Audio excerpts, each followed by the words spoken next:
Hi, I'm Geoffrey Thomas. This is GT's Radar. Today we're publishing a story I know that many of you will disagree with, at least initially. It's the lynching of Qantas. Because never before has an airline and its CEO been subjected to so much misinformation and falsehood that when the truth does emerge, it's barely recognisable. Sure, Qantas made mistakes. Sure, they lost baggage. Sure, they delayed flights and they cancelled flights and they messed people around. But so did every airline in the world coming out of COVID.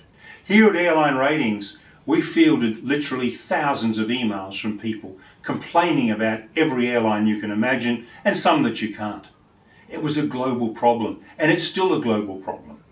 Airbus and Boeing say that the supply lines of spare parts, which are critical to the smooth operation of aviation, will not be fully restored till the end of 2025. 2025. COVID took an incredible toll on aviation, more than any other industry. 300 billion lost, that's red line, red ink, 300 billion lost by the aviation industry. 46 million people from the aviation and tourism industries lost their jobs. Many of them don't want to come back. And who can blame them? Aviation's been a very cruel employer in many cases. It's cost people money. So they've got better jobs. They don't want to come back. 14,000 airplanes grounded overnight. Some of those airplanes are still coming back from the desert. It takes thousands and thousands of man hours to bring them back to a commercial, certified, flyable state. All of these things were ignored by social media.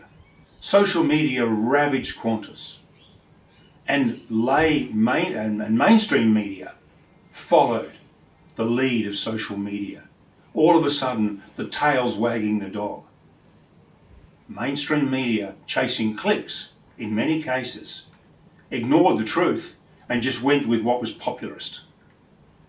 The savaging of Qantas is unprecedented, it's incredibly unfair, and Alan Joyce has done an amazing job with Qantas. Not that he didn't have faults. Yes, he's got a few, like all of us. But he has done an incredible job of steering Qantas through very difficult times where they face competition from airlines that are government-owned, partially government-owned, majority government-owned, airlines that have gone bankrupt and renegotiated their labour contracts, or airlines that have labour costs that are up to 1/7 of what they pay. So Qantas has been unfairly treated, its CEO has been unfairly treated, and this is what this article is all about. I urge you to read it and perhaps reconsider the thoughts you have about Qantas. I'm Geoffrey Thomas, GT's Radar.